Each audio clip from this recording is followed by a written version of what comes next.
বন্দে পুরুষোত্তম। গুরু ব্রহ্মা গুরু বিষ্ণু গুরুদেব মহেশ্বর গুরুদেব পরম ব্রহ্ম তস্मै শ্রী গুরবে নমঃ।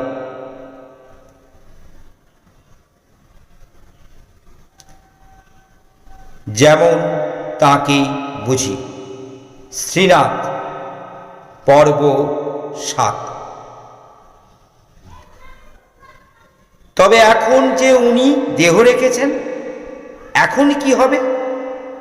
এখনো উনি যুগদেহেই রয়েছেন। ওর জৈব দেহ না থাকলেও ওর তত্ত্বদেহ বিদ্যমান। যতক্ষণ না আরেক যুগের জন্য আরেক দেহ আসছেন, ততক্ষণ তার এই দেহলীলা প্রকট। তার দেহ মানে তার দেহলীলা। এই দেহলীলার যুগ যতদিন চলতে থাকবে, ততদিন তিনি এই দেহেই নিত্য লীলাময়। সোজা কথায়, তার এই দেহ যা দিয়ে গেল তা যতকাল ধরে রাখবে এই ধরাধামের মানুষ, ততকাল তিনিও এই দেহ দীপ্যমান। তুমি একটি ভালো ফলের চারা পুঁতলে, চারাটি বড় হলো, শাখা প্রশাখা গজালো, গাছে ফুল এলো, তারপরে অজস্র সুমিষ্ট ফল ধরল গাছে। তুমিও এবং তোমার পরে তোমার ছেলেরা, তোমার নাতিরা তার সুফল ভোগ করল।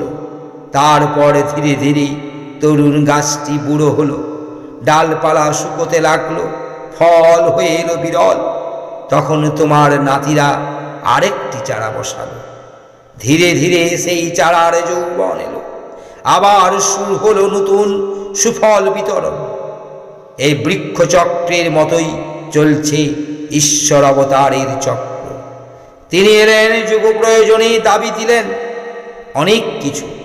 তার ওই অমৃত সিঞ্চনে মানুষ বেঁচে উঠল নূতন করে, চলতে লাগলো নতুন সংকল্পে, নতুন আলোর পথে।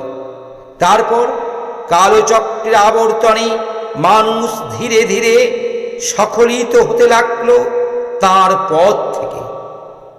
এক সময়ে আলোর এলাকা থেকে সরতে সরতে বিচরণ করতে আরম্ভ করল অন্ধকারের বন্ধ লোকে। তখন আবার কারো না কারো প্রাণ কাঁদল। অন্ধকারের গুহা গর্ভে যন্ত্রণায় আর্তনাদ করে উঠল। আলোক তৃষ্ণায় ঊর্ধ্বভাউ হয়ে আলোকধীশের মর্ত্যবারণ প্রার্থনা করল সকলে। আবার নরবিগ্রহে এলেন তিনি, অন্য ৫ জনার মতো হয়ে রইলেন অনন্য। দিলেন সনাতনকে বহাল রেখে আরো অনেক কিছু। আরম্ভ হল নতুন একটি যুগে। স্মৃত স্মরণে থেকে আগে আগে চলো, আরো কিছু দেখতে লাগলেন, দয়া করে দেখাতেও লাগলেন। যতক্ষণ আমরা তার উদ্দিষ্ট পথে চলেছি, তার যুগবদানকে জীবনে কুড়িয়ে নিচ্ছি, ততক্ষণ তার যুগ, ততক্ষণ তিনি তার সে যুগের লীলাদেহেই বিদ্যমান। তার দেহকে বাদ দিয়ে তার লীলা হয় না। তাই যতদিন তার যুগ, ততদিন তিনি স্বদেহেই প্রকট। তার লোকতনুর আয়ু তার যুগের আয়ুর সমান। তাই তার যুগতনু এখনো বিরাজমান, এখনো তেমনি লীলা লাবণ্যে উজ্জ্বল।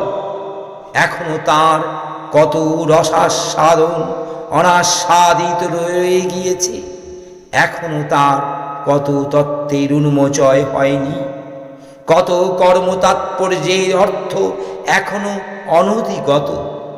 সারা যুগ ধরে তিনি ধরা দেবেন, তারপরেও কত অনাগত সাধকের হাতের চাবিতে খুলবে তার কত উপহিত ধনভাণ্ডারের দ্বার।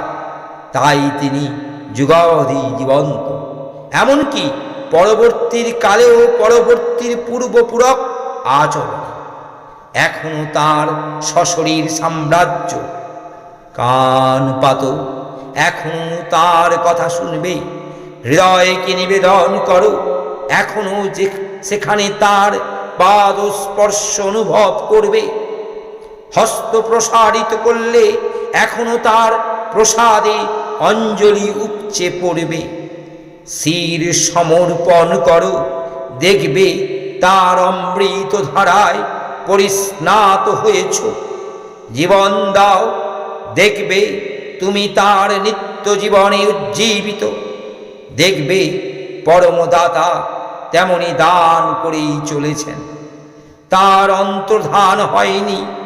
চেয়ে দেখো, তিনি এখনো তোমার এই জন্যে অপেক্ষা করছেন। ঈশ্বরের যে দেহযুগ তোমার জন্ম, তার সেই দেহই তোমার উপাস্য। তুমি তর্ক করে এড়িয়ে যেতে পারো, কিন্তু তার এলাকা থেকে বেরিয়ে যেতে পারো না। তবে হ্যাঁ, তার সেই সুধাঝরা কথা আর কেউ শুনতে পারো না। সেই রস উৎসারণী রসনা এখন নেই, নেই সেই ব্রহ্মময়ী তনুর তাপহর স্পর্শ। সেই আকাশের মতো উদার আর সমুদ্রের মতো গভীর নয়ন যুগল এখনো যবনিকার অন্তরালে। সেই বাচন ভঙ্গি, সেই চাহনি, সেই চলন, সেই অঙ্গ আর সেই অঙ্গ বিভূতি কিছুই এখন নেই। এই আমাদের শাস্তি।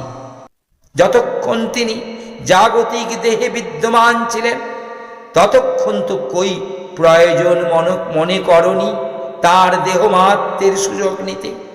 তিনি এলেন, আবার চলেও গেলেন, তবে প্রতিদিনে দান একত্র করে যা রেখে গেলেন তার সীমা নেই।